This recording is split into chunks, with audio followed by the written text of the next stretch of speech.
With her outrageous comments about her indolent husband, Fawn, and her wild hair, Phyllis Diller made millions of people laugh. However, the woman drowning in secrets was behind the cackle. For more than 30 years, she drove to the same location every week, which her fans were unaware of. Her greatest love, whose illness she was never allowed to discuss on stage, was inside those walls. The actual heartbreak started in 1993 when the visit ceased. Even when her heart practically stopped beating, Phyllis continued to work, which can be explained by what she concealed from the public. Phyllis Diller was born on July 17, 1917, in Lima, Ohio. Her parents were quite elderly for the period. Frances, her mother, was 36, and Perry, her father, was 55. As a little child, Phyllis was therefore surrounded by elderly folks and funerals all the time. She became strangely attracted by death, whereas most children dreaded it. Her comedy would later revolve around her odd comfort level with dark subjects. Phyllis was raised in a Methodist, German-Irish family, although she renounced religion at a young age. She experienced adversity as a young woman, but instead of becoming resentful, she became humorous. She used to fool around with her friends outside of class at Central High School in Lima. Despite their smallness, those moments marked the beginning of something much larger. Her family's finances collapsed during the 1930s Great Depression. To help, she began peddling newspapers, gradually constructing the resilient shell she would require in later life.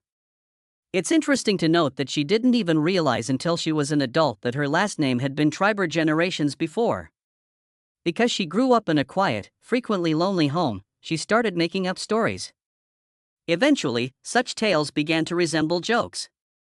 Phyllis was admitted to Chicago's Sherwood Music Conservatory in 1927 at the age of 10. She played the piano at a level well beyond her years. Her career performing with orchestras began in 1939. As amazing as that may sound, she gave up. Her belief that she would never be as excellent as her teachers was the reason, not because she wasn't good. She knew in her heart that it wasn't the correct decision, even though it was a terrible one. Things were not made any easier by the Great Depression.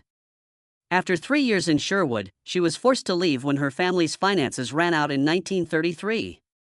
She began working at any job to make ends meet. Later on, she suggested that she might have been saved by giving up music. She hadn't failed. Something much finer had taken her in a different direction. She made another attempt at college in 1935, this time at Bluffton, where she was studying music education. She left again in 1937, though, this time to get married. She felt guilty for years for letting go of her dreams, but comedy would always find her. Sherwood was employed at a bomber facility in Ypsilanti, Michigan, and Phyllis and her husband relocated there in 1940. It was a hard life. In the midst of the nation's severe wartime rationing, their son Peter was born on September 27 of that year. Families had to get by on $25 every week. She experienced postpartum depression as a result of the financial strain and the demands of motherhood. After at least 8 moves between 1940 and 1945, they ultimately settled in California. Phyllis kept everything together while Sherwood found work at the Alameda Naval Air Station, but money was never plentiful. She listened to radio programs while cleaning the house because they gave her peace. A seed was sown by those sounds and those jokes. 1944 saw the birth of Sally, her second child. Sherwood was frequently unemployed at this time, so Phyllis accepted a position as an editor of a newspaper.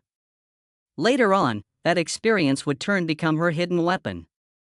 They came very close to losing their house in 1953, but instead of shattering her, it was the beginning of everything. Her career was about to begin, and she was 37 years old. In 1945, tragedy struck when she gave birth to a boy. Perry, according to some sources, was his name. Others believe he passed away anonymously. Only 2 weeks later, he died. It left her broken. Physicians said it was because he was too young and the available medical care wasn't sufficient to save him. They continued to reside in Alameda, and Sherwood had recently lost his job. It all felt hazy. At the age of 28, Phyllis took action in response to her suffering. She began participating in San Francisco local theater shows. Performing provided her with a means of concealing her sorrow. The grief, however, didn't stop there.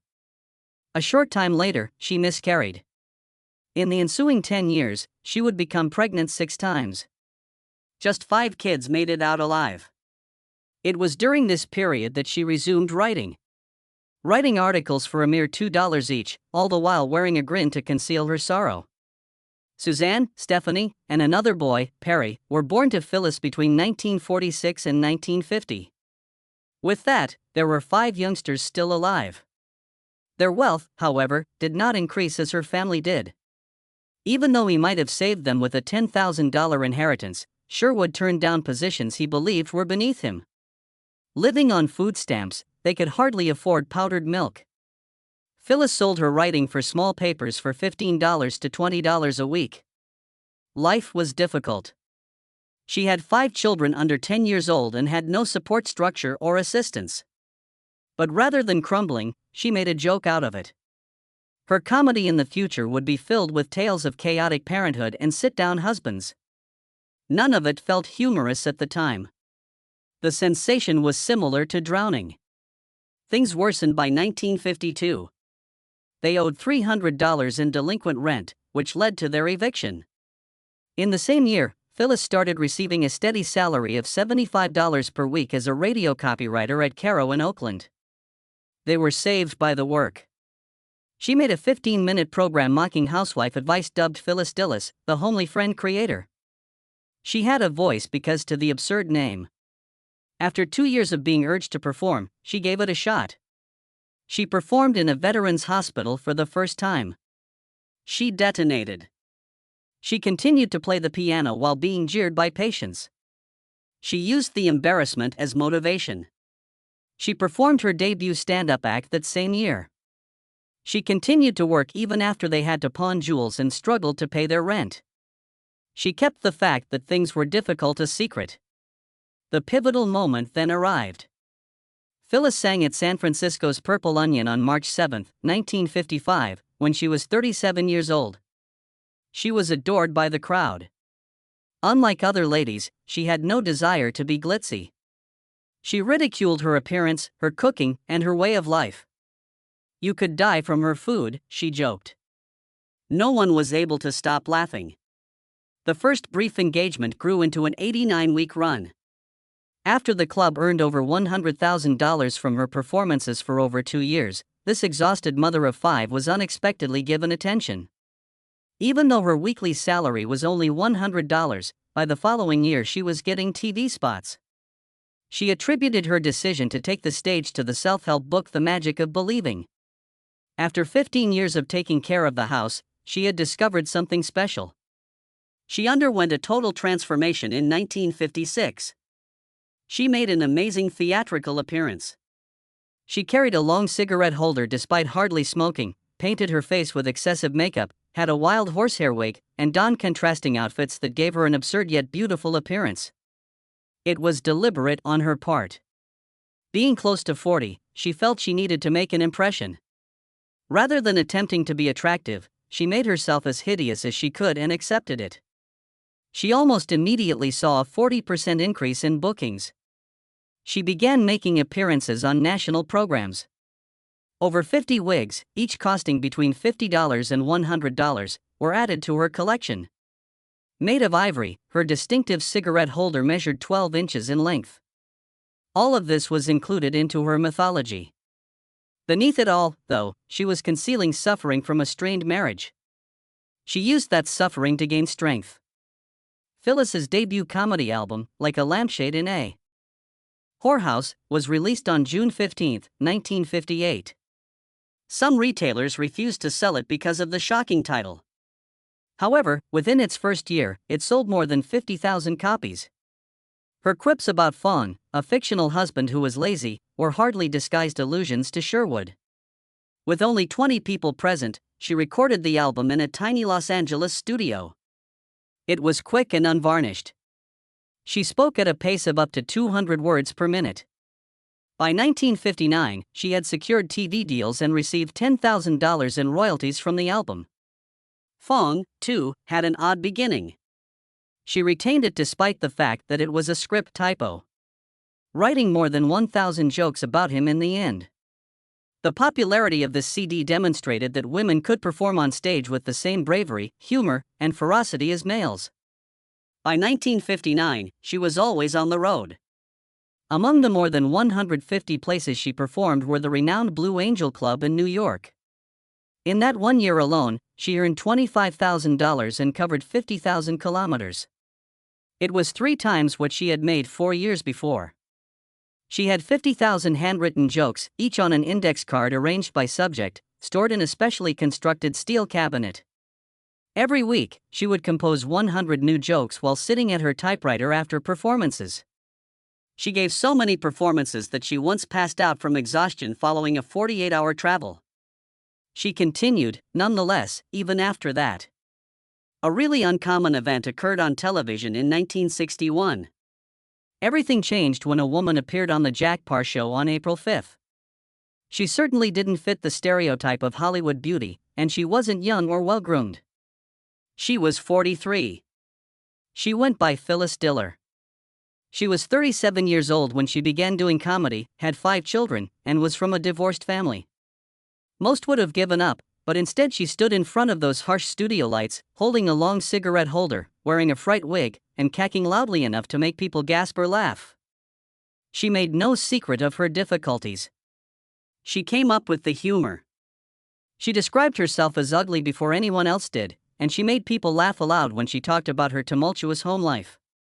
On TV, no woman looked like her. None at all. She continued in spite of her fear and the fact that she was shaking so much that she could hardly hold the microphone.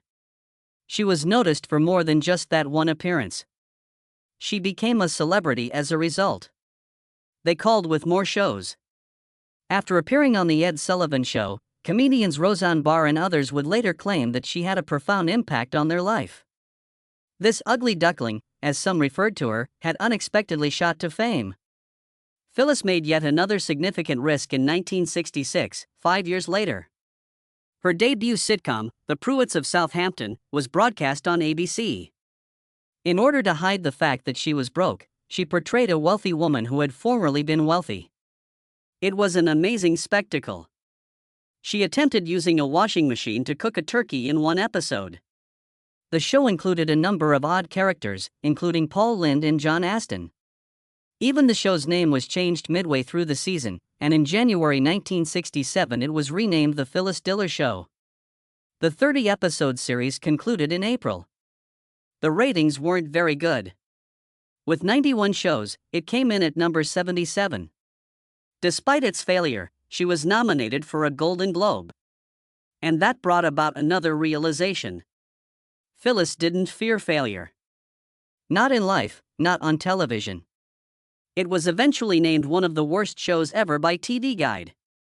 However, she continued to appear rather than burying it. She also went on tour with Bob Hope during the Vietnam War, providing soldiers with much-needed humor. On game shows, she discovered a second home around the same time. She established herself as a familiar face in the Hollywood squares in 1967.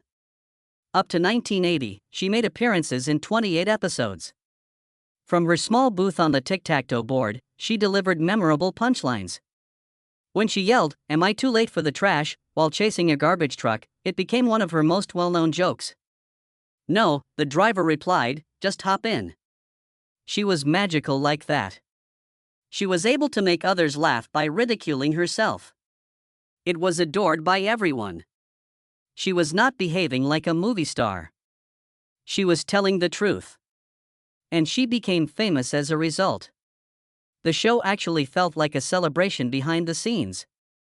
With the other celebrities, she formed genuine connections while recording 5 episodes per day.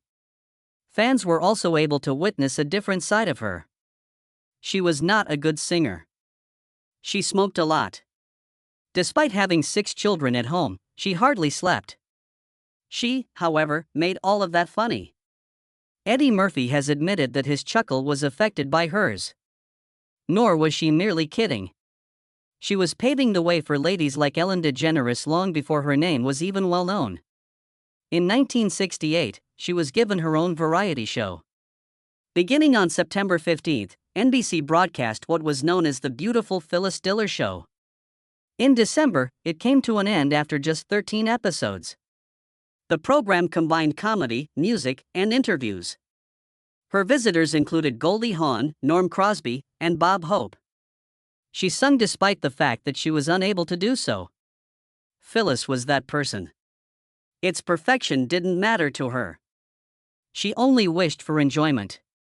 It was cancelled after 3 months due to poor ratings once more. However, in other ways, this setback contributed to her notoriety. Her outrageous performances, big hair, and daring costumes would eventually inspire Lady Gaga and other celebrities.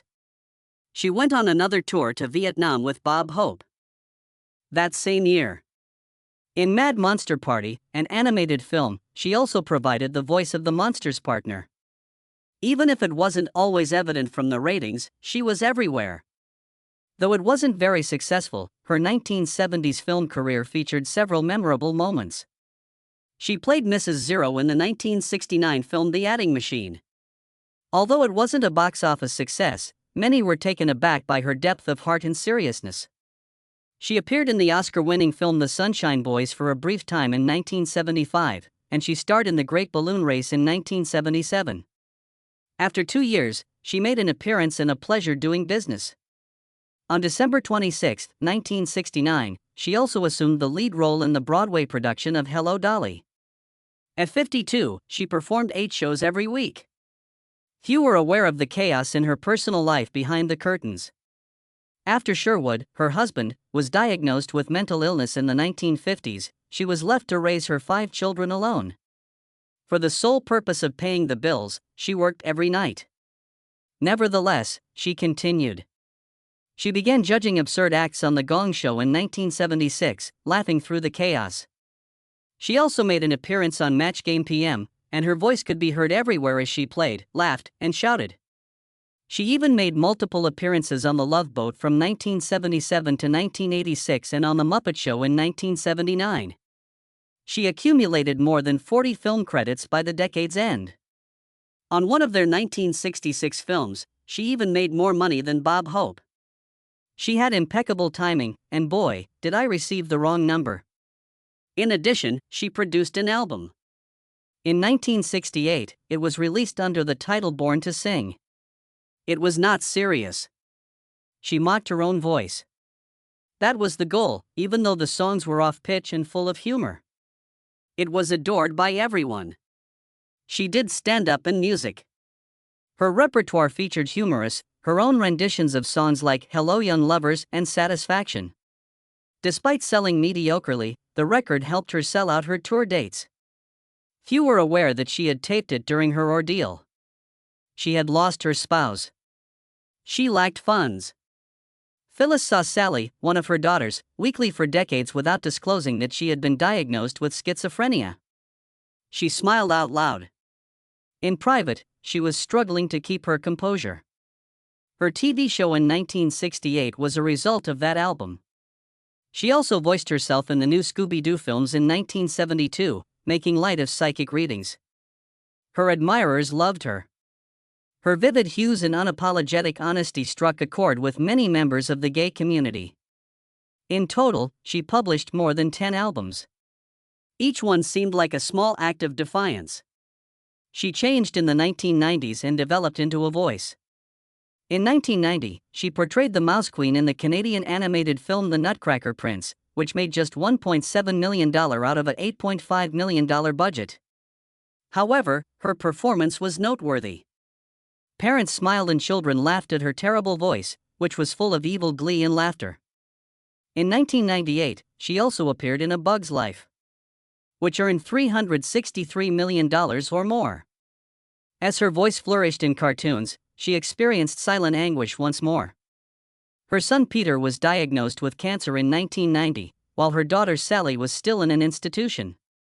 He passed away at age 53 in 1998. She continued traveling, grinning, and silently visiting hospitals. She accomplished something that had never been done before in 1984. A video regarding plastic surgery was created by her. It's a real home video, not a prank. Phyllis Diller's Home Video Guide to Plastic Surgery was the title of the $39.95 video guide. She discussed her nose job and facelifts in it, among other things. She stated it lifted her spirits and wasn't only about looking better. She also made a joke about how cheap her surgeon was, biting off her earring. This was not only humorous, though, it was audacious. At the time, no one disclosed that they had had surgery. For her honesty, she received an award from the American Academy of Cosmetic Surgery. When she referred to herself as the Queen of Plastic Surgery, people paid attention. She made it acceptable to discuss it. She was even followed by Joan Rivers.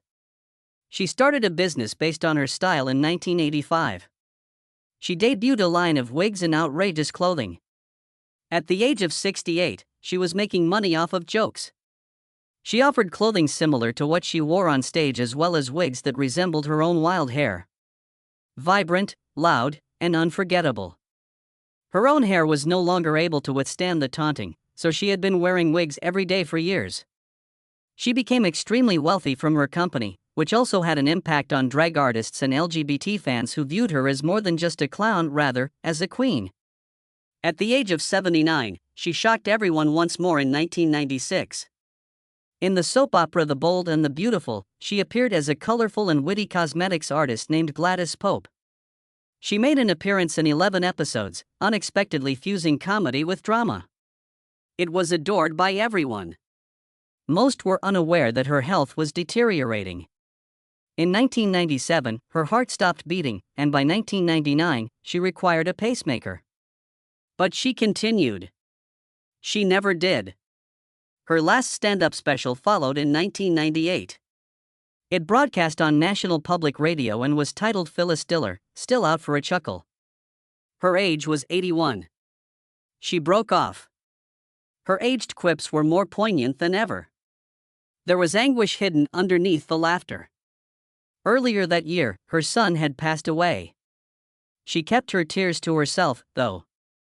She never ceased to make people laugh. Greg Barson was the director of the special. It featured tales by Roseanne Barr and other authors. Without actually saying goodbye, it was a farewell. Her cameos continued until 2007. And her spirit persisted despite the fatigue her body was experiencing. The first marriage of Phyllis Diller took place in 1939. In those days, it felt like any other love tale. On November 4, she and Sherwood Diller eloped in Bluffton, Ohio. She was unaware that for the following 26 years, she would act as though nothing was wrong. Because of her agoraphobia, Sherwood was unable to maintain stable employment. Phyllis was left to bear the full burden, writing for newspapers, editing, and doing anything she could to make ends meet while taking care of 5 children. There had previously been another infant death. Sherwood supported everyone on her own even during World War II, even though she hardly ever showed up for a bomber plant work. She never revealed the whole situation to the world. She made up a persona named Fawn to make fun of a slothful husband. The agony, however, was genuine. She was concealing emotional abuse, gambling losses, and silent poverty behind the chuckle. Divorce was finalized on September 3, 1965. She didn't acknowledge the extent of her pain until much later. It was hardly a month before she was married once more. She married actor Ward Donovan on October 7, 1965, in what seemed like a quick getaway from the past. This new chapter, however, quickly became darker. In a few months, it collapsed. She felt alone once more as he overindulged in alcohol and vanished into affairs. They didn't formalize their divorce until 1975, but she filed for one after 3 months. She first said nothing about the turmoil at home and his adultery. She eventually made jokes about worthless husbands on stage to mask her loneliness because she didn't want scandal to spoil her ascent. In actuality, the initial attempt lasted barely 22 weeks. He was more absent than present. And the subsequent silence was much more deafening. A softer thing came into her life years later. She first met Robert Hastings in 1985. Although he wasn't her spouse, he ended up being everything she required. They shared her large Brentwood home until his death on May 23, 1996, from cancer. She never remarried and was 78 years old. He referred to her in one interview as the love of his life. In the house, away from the agony of her early years, they would play gin rummy alone. This time, it was genuine. After so many public displays of grief-induced smiles, legal ties were the last thing she wanted to return to. That calm company was plenty. But it was not the end of Phyllis's personal troubles. By the 1950s, it was obvious that something was off, even though her daughter Sally was born in 1944. Phyllis spent years attempting to control Sally's schizophrenia at home. Her tragic decision to put her in institutional care came about 1960. She never included any of this in her stage routines, but the fact that her spouse was also emotionally unstable just made things more stressful. She continued to present herself as a happy housewife. Fans didn't learn what she was carrying until much later. At age 49, Sally passed away in 1993. As she silently lost another child, Phyllis had to continue to smile. After that, July 4, 2002, which was often a day of celebration, took on a completely different meaning. Stephanie, her daughter, passed away at the age of 54 after a stroke. After Stephanie's marriage in 1973, Phyllis had assisted in raising her 3 children. Then all of a sudden she was bidding farewell. She continued working. She didn't take the time to publicly mourn. The 84-year-old mother behind her hectic schedule and high-profile people had already lost Sally in 1993, buried her son Peter in 1998, and was now attempting to maintain her composure following yet another setback. She had previously suffered a different kind of heartache in 1945. 2 weeks after his birth, her baby boy passed away. That followed a miscarriage that had previously caused her much distress. Despite having Peter in 1940 and Sally in 1944 with Sherwood, she was unprepared for the loss of a child. She kept it to herself for years. Her 2005 memoir, Like a Lampshade in a Whorehouse, was the first to reveal the facts. He was laid to rest in peace in Lima, Ohio. Four of Phyllis's 6 children had outlived her at the time of her death in 2012. No punchline could make up for that type of suffering. Perry, her youngest child, was born in 1950. His dyslexia made life at home and in school even more difficult. The mounting death toll and Sally's illness made Perry's reading difficulties seem like just one more mountain to climb. But he succeeded. Through perseverance and a successful business career, he eventually took over his mother's management of her affairs. In a tempest of sorrow, he was the ray of hope. Perry remained by her side and outlived her despite everything, demonstrating that not all chapters had to end tragically. The 1950s were not at all glitzy. She had 5 kids and was barely making ends meet while living in a trailer park. The family was repeatedly evicted after Sherwood failed once more. To keep herself sane, she would practice comedy in laundromats. In 1955, she finally got a break at the age of 37, performing for 89 weeks in a row at the Purple Onion in San Francisco. Dreams did not bring her to the stage, desperation did. However, she persisted, propelled by a self-help book titled The Magic of Believing. She was on the verge of bankruptcy and had gone through 2 divorces by the 1970s. Despite her refusal to show it, court documents revealed the truth. She earned $100,000 a month and provided for the whole family, whereas Ward said he only made $500. She accepted demanding touring schedules, sometimes performing 200 performances annually. Although her comments about her fangs made people laugh, she was struggling financially. Things stabilized after she won a $5 million lawsuit in 1979 over song rights. Chaos was left behind by the men, and she continued to reconstruct by herself. She also literally rebuilt herself. She started a lengthy adventure with plastic surgery in 1972. She had completed 15 surgeries by 1990. Her first facelift almost killed her, paralyzing her for a while. Over time, she had her eyes raised, cheeks filled, breasts diminished, nose changed, and even eyeliner tattooed. No 2 parts of the body are the same age anymore, she joked. She made it funny in an interview in 1993. The procedures weren't merely for show, though. They served as defenses. In 1999, one of them almost killed her when a pacemaker was implanted after her heart stopped beating. She became an author in 1981 when she was 64 years old. Her book, The Joys of Aging and How to Avoid Them, transformed her fear of aging into joy. It sold well, much like her previous works did. In the same manner that she used her voice, she used her pen to give life to suffering. In addition to striving to remain relevant in a world that was changing, she was still emotionally healing from her divorce. In 2002, at the age of 85, she announced a fresh development after leaving the comedy stage. She was a painter. Her house became an art gallery. She hosted small gatherings, sold her artwork, and grinned while visitors snapped photos next to a spotlight painting in her foyer. A few of her pieces brought in $5,000. She even sold her grand piano at an estate sale in 2013. She spent 15 years on one picture. Even after having to postpone a 2007 appearance on The Tonight Show to celebrate her 90th birthday due to a back injury, she never stopped composing. Her last years were filled with quiet struggles. She had suffered a heart attack in 1999. Her heart was dead. She was rendered immobile by medication side effects, but she recovered through therapy. Even in 2005, her distinctive laugh could still be heard on television as she voiced characters on sitcoms like Family Guy. She continued to work despite being overcome by heart problems, sadness, and past wounds. On May 15, 2012, in Lima, Ohio, she accepted a Lifetime Achievement Award, marking her final public appearance. She grinned despite her fragile appearance. She passed away in her Brentwood home on August 20, 2012, at the age of 95. Finally, her heart had failed her.